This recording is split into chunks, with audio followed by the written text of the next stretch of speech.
क्या प्रक्रिया हो सकती है, कितने घंटे में जज के पास ले जाना ज़रूरी है, अपने वकील से मिलने का अधिकार होगा, जज सैंक्शन करेगा तो ही आगे आप उसको कस्टडी में रखेंगे, पुलिस कस्टडी का क्या मतलब है, जुडिशियल कस्टडी का क्या मतलब है, किस किस क्राइम के लिए किस कस्टडी में रखा जा सकता है।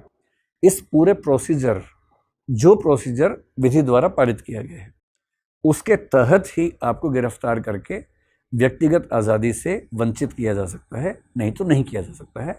इसलिए आर्टिकल 21 में ऐसा लिखा गया है। और जीने का अधिकार, ध्यान रखना भाई, उत्तर कोरिया हमारी दुनिया में है और ऐसे बहुत सारे देश हैं, हम बच गए हैं कि यहाँ पर हैं। तो हमारे फ्रीडम को, हमारी स्वतंत्रता की सुरक्षा करने में मीडिया की क्या भूमिका होनी चाहिए? और 1975 में हमने एक चीज़ भी देखी थी कि इमरजेंसी के टाइम में मीडिया पे खुद ही बहुत रिस्ट्रिक्शन लग गए थे। और आज की भी सोशियो पॉलिटिकल सिनेरियो में क्या मीडिया खुद इतना स्वतंत्र है कि वो हमारी स्वतंत्रता की रक्षा कर सके? मीडिया भारत में स्वाधीन है या नहीं, ये तो इंटरनेशनल रिपोर्ट्स के बेस पे हम समझ सकते हैं। हम एक देश में रहते हैं, उसमें एक मीडिया है।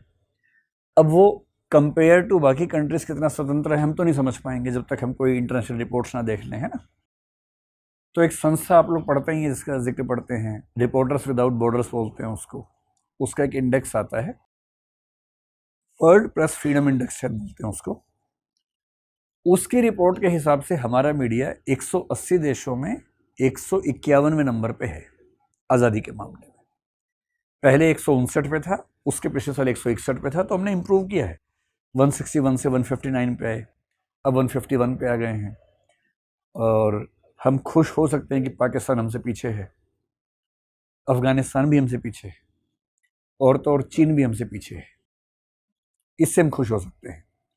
पर नेपाल 90वें नंबर पे है, हमसे बहुत आगे है। श्रीलंका भी 140 के आसपास है, हमसे ठीक ठाक आगे है। बांग्लादेश भी हमसे 2-3 पॉइंट्स आगे ही है उसमें। तो हमारे देश में मीडिया आज़ाद है, ये तो एक मजाक ही होगा कहना, आज़ाद तो नहीं है।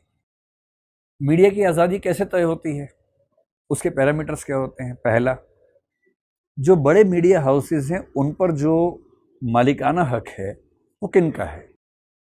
अगर 2-3 बड़े औद्योगिक घरानों का ही मालिकाना हक है तो इसका मतलब है कि आज़ादी कम है मीडिया की, जो भारत में भी आप देख रहे होंगे कि धीरे धीरे ऐसा होता जा रहा है।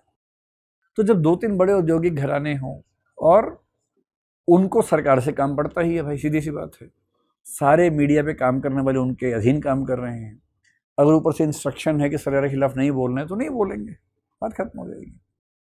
इसको हम सोशियोलॉजी में क्रोनी कैपिटलिज्म कहते हैं, याराना पूंजीवाद, जहां पूंजीपति और सरकारों के बीच में याराना संबंध होते हैं और उस गठजोड़ की वजह से चीजें तय होती हैं।